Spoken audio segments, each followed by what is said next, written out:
Hey y'all, welcome to Bushcraft Wednesday. I'm Madden from Self-Reliance Publishing, and today we're going to go over my main fire kit. So, going to talk a little bit about its contents, my thought process behind creating it, what I have in there, and why I have it in there. So, let's go ahead and get started. Got it all wrapped up in this red bandana, and I did that as I've got this bandana here. I was originally thinking this would be a good way of carrying tinder and collecting tinder and kindling and stuff. And it's okay with that. The thing is, when I do that, I'm leaving all the components of my kit scattered about, and makes it kind of hard to make sure I find it all and put it back in where it's supposed to be. So something that I'm thinking about adding to this kit is a small mesh bag that I can put in here. That way I can leave the kit contents on this bandana. I can take the mesh bag, go out and collect my tinder, or maybe collect my tinder as I'm going too. That's an option as well. And that way everything stays nice and organized. So that's an upgrade that I plan on doing here in the near future. But this kit is rather simple. I'm a big believer in the KISS philosophy, keep it simple, stupid. And I try and have an eye towards sustainability as well. So I'm not into a lot of the artificial tinders and whatnot, ignition sources that are out there. I lean more primitive when it comes to fire starting, because I think that at least I tend to be rather lazy. So if I have a lot of easy fire starting methods with me, I'm going to tend to use those rather than maybe some more sustainable fire making methods out there, and I won't be as proficient. With this kit, I can reproduce all the tinder options that I carry with me out there in the woods, and my ignition sources will last me a really long time.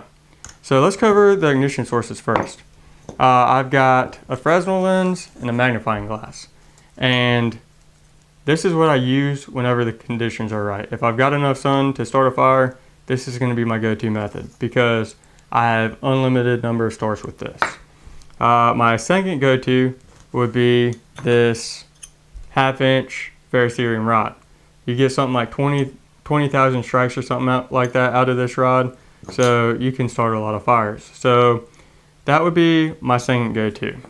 And the lighter I have is really just a backup.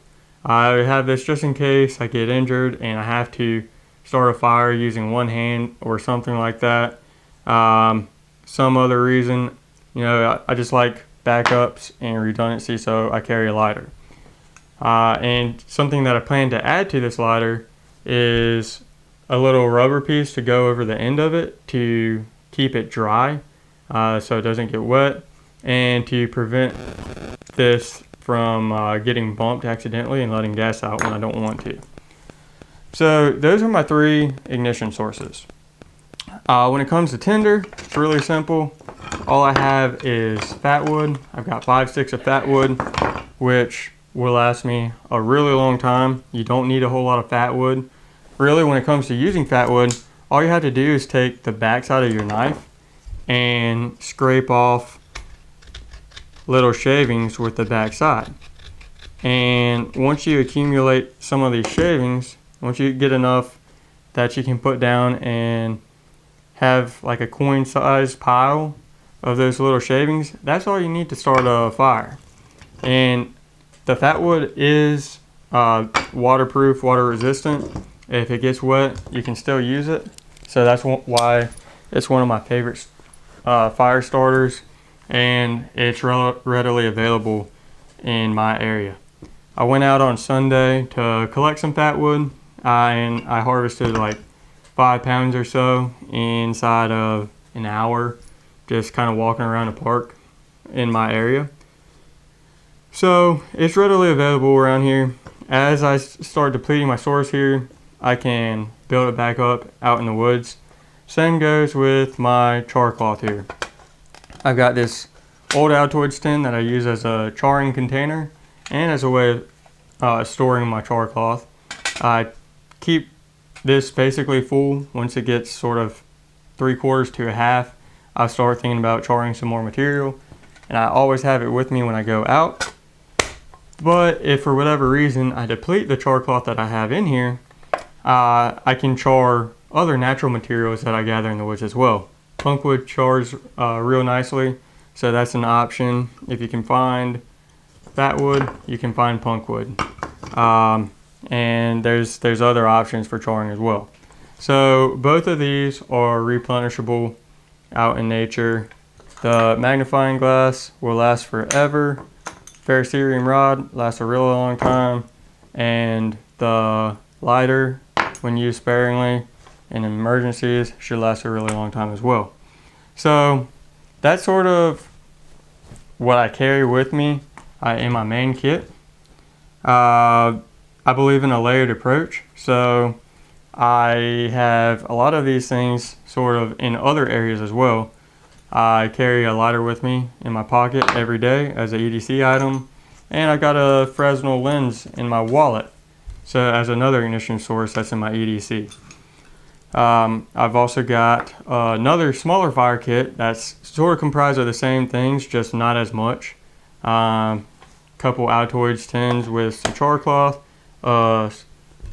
teeny tiny piece of fat wood, and the same 3 ignition sources in another Altoids tin, again wrapped up in a bandana with one of this. I'll do a video on that at some point as well, but that would be like my belt kit or a kit that I put in my day pack. This is what I would carry with me if I'm going out overnight. The only other thing I really had to talk about is this little piece of cordage with a toggle on it that I use to tie the whole thing up.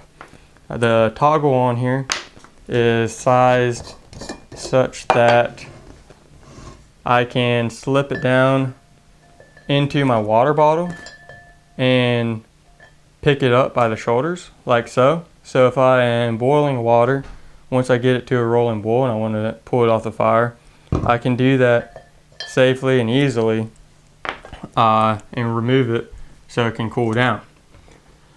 And obviously I don't need this much cordage. I have about 6 feet or so, about an arm span worth of cordage. I don't need that much to accomplish that or to tie up my kit.